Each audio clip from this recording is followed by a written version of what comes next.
Survival rates on two-headed animals are super low, especially the ones in the wild, but I'm going to do whatever it takes to keep these guys. The first night with them, I kept him in this container, with only about a ½ inch of water. Both could easily lift their heads to grab air. I then offered some food which neither ate, cleaned it up, and went to bed. The next morning, I woke up early to check on them. I found both of them completely unresponsive. I was almost certain they passed, but just to be sure, I did CPR, and after about 2 hours, I finally saw the larger head gasp for air. Shortly after that, the right head also took a breath. Somehow they managed to almost drown in not even a ½ inch of water. The rest of the day, I kept them on damp paper towels, then went to bed. On day 2, I discovered some more challenges. When I went to check up on them, I found them upside down. So not only they can't swim, they also can't flip themselves back over. I'm now breaking down options for a temporary setup until they learn how to coordinate better. All I know is that it won't be easy. My vet recommended that I keep the setup the same. Keeping it simple and small will allow them to find their food and also keep them from tipping themselves. I continue to offer food for 3 days straight, and yet they show no interest.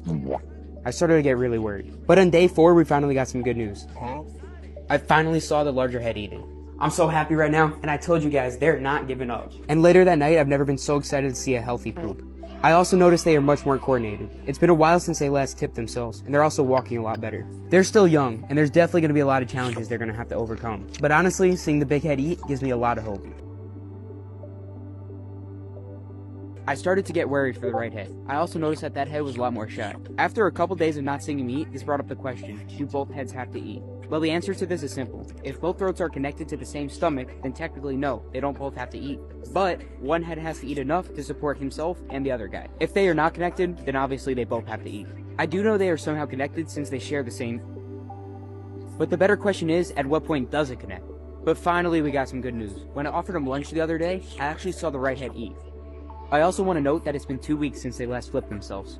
I'm not saying that they're guaranteed to live, but they're not giving up, and every week it's looking better and better. The left head's feeding response is amazing. The right head, though, is still super shy. But if you just give him some time, eventually he'll eat. I keep offering a bunch of different types of foods, like pellets, krill, and shrimp, but they only seem to ever want to eat the blackworms and bloodworms. So what I do a couple times a week to try to make up for that is supplement their food with vitamins and calcium. One thing I noticed, though, is that the left head is still larger than the right. I'm not sure if this is something to worry about. I mean, I asked the vet and even she didn't know, so let me know what you guys think. So obviously I see these turtles every single day, and I cannot believe how much these guys have actually grown. Another thing I'm super happy about is that it's been nearly a month since they last tipped themselves. I knew that was going to be a problem, so I'm happy they finally figured it out.